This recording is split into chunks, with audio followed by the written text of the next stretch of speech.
5 अक्टूबर को मैं पिछले साल अभी इसी साल यानी 2024 में मैं 5 अक्टूबर को गया था यहाँ पे हैदराबाद में। वहाँ एक तकरीर के बाद उन्होंने कहा एक साहब आपसे मुलाकात करना चाहते हैं। मैंने कहा मेरे पास वक्त नहीं। कहा वो बहुत मालदार इंसान है। मैं कहा मैं वैसे भी नहीं जाना चाहता।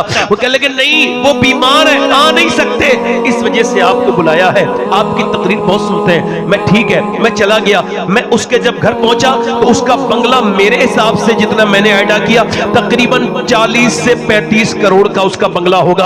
अंदर गया, मर्सिडीज खड़ी है, BMW खड़ी है, बेहतरीन गाड़ियां खड़ी हैं। मैं आगे गया हूं, अंदर जाके उसको सलाम किया है, उसने जवाब दिया। फिर मैंने हाथ मिलाना चाहे, वो पीछे हट गया। मैंने कहा भाई क्या हुआ? तो मौलाना बोले इनकी तबीयत खराब है, यहाँ पे कॉटन लगा हुआ था। मैंने कहा क्या हुआ? वो कह लगे मैं गुटखा खाता था, तकरीबन 25-26 साल मैंने सैयद साहब गुटखा खाया, और एक बार रमजान में मेरी जीभ में कोई दाना निकला, इग्नोर करता रहा, दर्द ज्यादा बढ़ा तो डॉक्टर को दिखाया, उसने बायोप्सी के लिए भेजा, और फिर इलाज चेकअप कराने के बाद उसने जब रिपोर्ट बना के दी है, कहते वो रिपोर्ट क्या आई है कि जो नोटों की गड्डियां गिनते वक्त मुझे सुकून होता था, वो नोट की गड्डियां अब मेरे सामने कागज के ढेर बन गए। उसमें रिपोर्ट में लिखा था कि तुम 2-2.5 महीने तक दुनिया में हो, उसके बाद इस दुनिया से रुखसत हो जाओगे, तुम्हें कैंसर है और आखिरी स्टेज है। कहते गाड़ियां जो मेरा शौक था, वो गाड़ियों के स्टीयरिंग पे बैठते हुए मैं रोता हूं। वो गाड़ियां मेरे लिए अब कबाड़े में खड़ी हुई किसी बेकार सी गाड़ी से कुछ कम नहीं, मेरा दिल उन गाड़ियों से लगता नहीं। अल्लाह अकबर। मैं अपने बच्चों को देखता हूं तो मुझे वो यतीम नजर आते हैं, अपने रब के सामने रोता हूं। मैं कहता हूं मेरे भाइयों मेरे दोस्तों इधर देखो, एक डॉक्टर की रिपोर्ट इंसान का सारा घमंड सारा गुरूर खत्म कर देती है। अल्लाह फरमाता है अल्हाकुमुत तकासुर हत्ता ज़ुरतुमुल मकाबिर कल्ला सौफा तालमून सुम्मा कल्ला सौफा तालमून। तुम्हें गाफिल रखा माल की ज्यादा तलबीने। अल्लाह के रसूल फरमाते अगर आदम की औलाद को एक जंगल भर के अल्लाह सोना दे दे तो उस जंगल को एक दिन में ठिकाने लगा के दूसरे जंगल को जाकर के तलाश करेगा। इसकी हविस सिवाय कब्र की मिट्टी की दूसरी कोई चीज भर नहीं सकती। अल्लाह फरमाता है तुम्हें गाफिल रखा माल की ज्यादा तलबीने, यहां तक कि तुमने कब्रों के मुंह देख लिए। मोहम्मद अली फैजी साहब आ रहे हैं,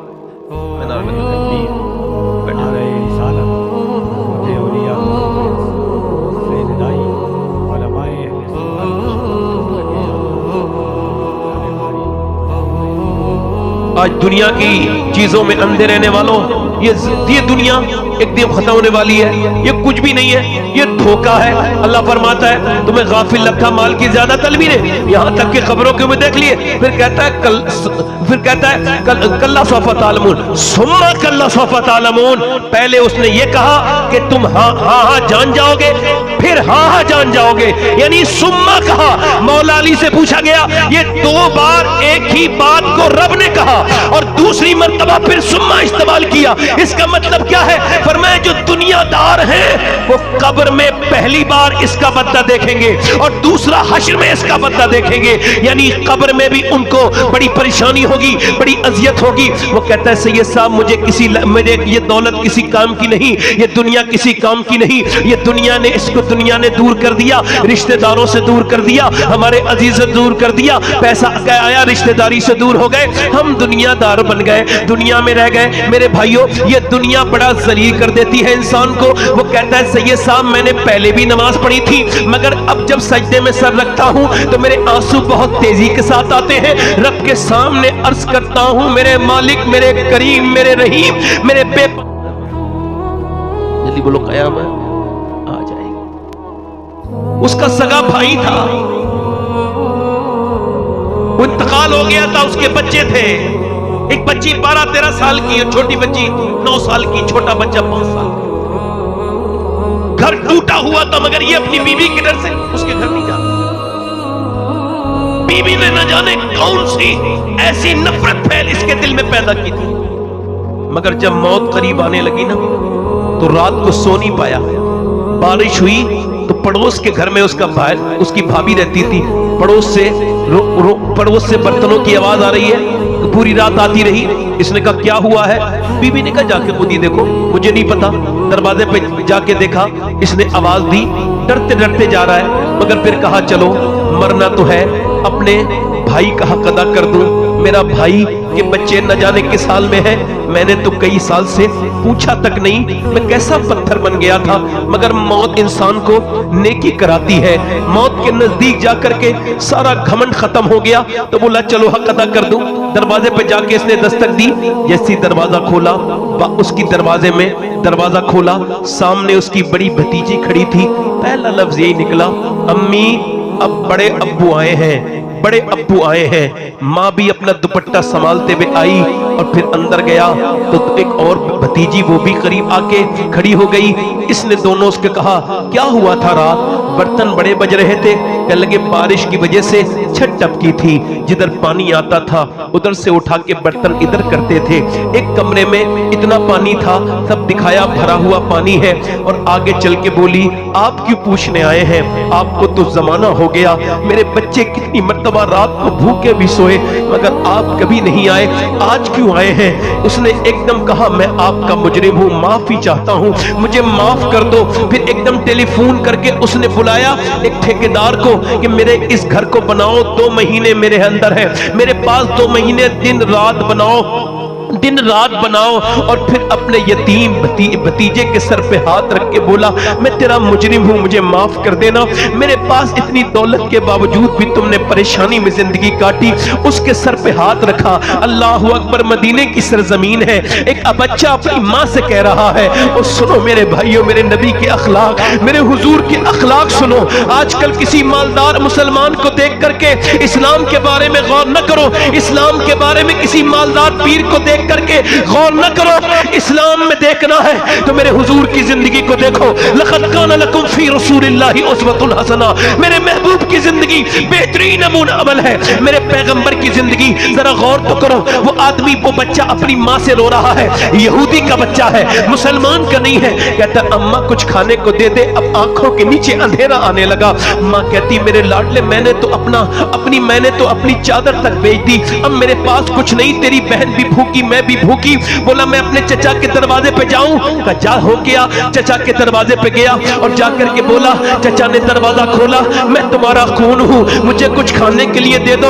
उसने कहा चल, हमारा भाई मर गया, तुझसे कोई रिश्ता नहीं, चला जा। वो बच्चा वापस आया और वापस आने के बाद अल्लाह अकबर दीवार से लग के रो रहा है, हाय मेरे बाप, तू मुझे कैसे छोड़ के चला गया कि तेरा बेटा आज खाने के लिए मोहताज है, मेरी माँ के पास कपड़े तक नहीं। बच्चा जब रोया, किसी सिहाबी का गुजर हुआ, कहने लगे बेटे क्यों रोते हो? कहने लगे मेरा बाप नहीं है, मेरे पास खाने को कुछ नहीं। उस सिहाबी ने सर पे हाथ रख के कहा क्यों आके रो रहा है? मोहम्मद के शहर में हर दर्द की दवा है, मोहम्मद के शहर में रोता क्यों है? जा हुजूर के पास चला जा, पैगंबर इस्लाम के पास चला जा, क्या वो खाना दे देंगे? हाँ, मेरा उनसे कोई ताल्लुक नहीं, फिर भी दे देंगे? हाँ दे देंगे। वो भूखों को खाना खिलाते हैं, यतीमों का वो ख्याल रखते हैं। अपनी माँ के पास गया, कहने लगा माँ बाप, चचा ने तो खाना नहीं दिया, मगर किसी मोहम्मद सल्लल्लाहु अलैहि वसल्लम का नाम बताया है, किसी ने, तू अगर इजाजत दे तो चला जाऊं? का बेटे वो इस्लाम कबूल करवा देंगे, तेरा मजहब छीन लेंगे। बच्चा बाहर को तेजी से ये कहता हुआ निकल गया, मैं उनसे पहले ही जाके कह दूंगा मुझे इस्लाम की नहीं खाने की जरूरत है। वो दरवाजे की तरफ हुजूर के चला, फिर दिल कांप रहा था, पहले चचा सगे ने डांट दिया तो वो कैसे तुझे दिल से लगाएंगे, मगर फिर उसका दिल ने कहा चलो देख लेते हैं। 7-8 साल का बच्चा दरवाजे रसूल पे पहुंचा, मेरे हुजूर के दरवाजे पे दस्तक दी। मेरे पैगंबर ने उसको देखा तो कहने लगा आप हुजूर से कहा मैं आपका नाम सुन के आया हूँ। हुजूर का चेहरा देख के एक तो देखते ही रह गया, फिर करीब जाके बोला मेरा बाप मर चुका है, मेरी माँ के पास सर पे तोड़ने की चादर तक नहीं, क्या आप मुझे खाना दे सकते हैं? हम बहन भाई 2 दिन से भूखे हैं। और फिर बोला देखे खाना आप मुझे दे देना, मगर मैं कलमा नहीं पढ़ूंगा, आपका मैं मुसलमान नहीं हूंगा। मेरे हुजूर ने उसे उठाया और चूमा और मेरे आका करीम ने उसे प्यार किया और फरमाया میرے آقا نے میں نے تم سے کب کہا ہے تم کھانا کھاؤ؟ پہلے اس کو حضور نے کھانا کھلایا. ذرا مسکرا کے بولو سبحان اللہ. میرے آقا نے اس کو کھانا کھلایا اور کھانا کھلانے کے بعد اپنی چادر دی اور کھانا پھر پیک کر کے بھیج دیا, جا اپنی ماں کو کھانا بھی کھلا دینا, یہ چادر دے دینا اور کہنا اپنے سر پہ رکھ لے. اللہ اکبر. وہ آدمی بچہ گیا اور جا کر کے اپنی ماں کے سامنے کھانا رکھا. ماں نے بھوکی تھی, کھانا کھایا. اس کے بعد چادر کہا لو چادر اوڑھو. اماں نے چادر اوڑھی اور چادر جیسے ہی اوڑھی ہے ویسے ہی میاں اس کے دل میں نور اسلام داخل ہوا اور چلتی ہوئی حضور کی بارگاہ میں پہنچ گئی اور جا کے بولی اے یتیموں کی خیال رکھنے والے پیغمبر, جب آپ نے چادر سے مجھے دنیا میں سایہ دیا ہے تو قیامت کی دھوپ میں بھی آپ مجھے ضرور سایہ دیں گے. آپ مجھے کلمہ پڑھا کے مسلمان کر دیں. او میرے بھائیوں, اپنے عزیزوں کے ساتھ بیٹھو. سارے مرض کی دوا ڈاکٹر کے پاس نہیں ہے. بہت سے مرضوں کی دوا رشتہ داروں سے محبت رکھنے میں ہے, ان سے اچھے تعلق رکھنے میں ہے. وہ عورت میاں حضور کے سامنے کلمہ پڑھ کے مسلمان ہو گئی. یہ آدمی جس کی میں بات آپ کو بتا رہا تھا, جس کے دونوں گردے فیل ہو گئے تھے, ساری رپورٹوں میں یہ تھا کہ تو بچ نہیں سکتا. اس نے میاں اپنے بھتیجے اور بھتیجوں کے لیے کھانا دے دیا. اس کا گھر بننے لگا. 1 مہینہ 2 مہینہ 3 مہینے گزر گئے, 4 مہینے گھر بن کے تیار, اور اس کے بعد 5 مہینے 1 سال 1.5 سال ڈاکٹر کے پاس نہیں گیا. ڈاکٹر سے دوستی تھی. ایک دن بس میں ڈاکٹر ملا, کہنے لگا بھائی تمہارے تو گردے خراب ہو گئے تھے, آج تک کیسے ٹھیک ہو؟ کہا میں وہی ہوں. کہا میرے پاس آنا, چیک اپ کروں گا, مجھے یقین نہیں ہوتا. اس نے ایک بار چیک اپ کیا, اس کو اطمینان نہیں ہوا. دوسری مرتبہ چیک اپ کیا, اس کو اطمینان نہیں ہوا. اس نے تیسری مرتبہ چیک اپ کیا, پھر بولا یہ بتا کہاں علاج کرایا ہے, کہاں کا علاج سے تیرے دونوں گردے ایسا لگتا ہے کبھی خراب تھے ہی نہیں, جو بالکل سوکھ کے بیکار ہو چکے تھے. ان گردوں کا ٹھیک ہونا بالکل ممکن نہیں تھا, تیرا تجھے مرنا تھا, بتا یہ کیسے ٹھیک ہوئے؟ وہ کہنے لگا خدا کی قسم کھا کے کہتا ہوں میں نے ایک گولی بھی نہیں کھائی ہے. کہا پھر؟ کہا جب میرے بھتیجوں نے مجھ سے پوچھا, بھتیجی نے, تم اتنے مہربان کیوں ہو رہے ہو تایا, کبھی پہلے تو نہیں آئے, کبھی تو ہمارا خیال نہیں پوچھا. تو میں کہنے لگا بیٹی میرے گردے خراب ہیں, میں مرنے والا ہوں, اس وجہ سے اللہ سے ڈر لگا ہے تو تمہاری خدمت کے لیے آیا ہوں. تو میری بھتیجے نے مصلی بچھا کے رونا شروع کیا, اے اللہ میرے تایا مجھ پہ مہربان ہوئے ہیں تو تو بھی میرے تایا پر مہربان ہو جا, تو بھی میرے تایا پر مہربان ہو جا. کہتے یہ کسی دواؤں کا اثر نہیں ہے, میرے یتیم بھتیجی اور بھتیجوں کا.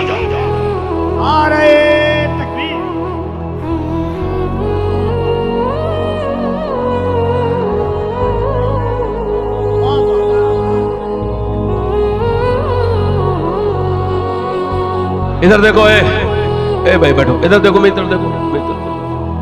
ہاورڈ نے ریسرچ کیا, میں کہتا ہوں اس کی سائٹ پہ جاؤ اور میری بات پہ یقین کرو, اگر نہیں کرتے ہو تو اس کی سائٹ پہ جاؤ. کیمبرج نے یہ 90 سال کے لوگ کون ہو کے مرتے ہیں, یہ کون سی ورزش کرتے ہیں, کیا کھاتے ہیں.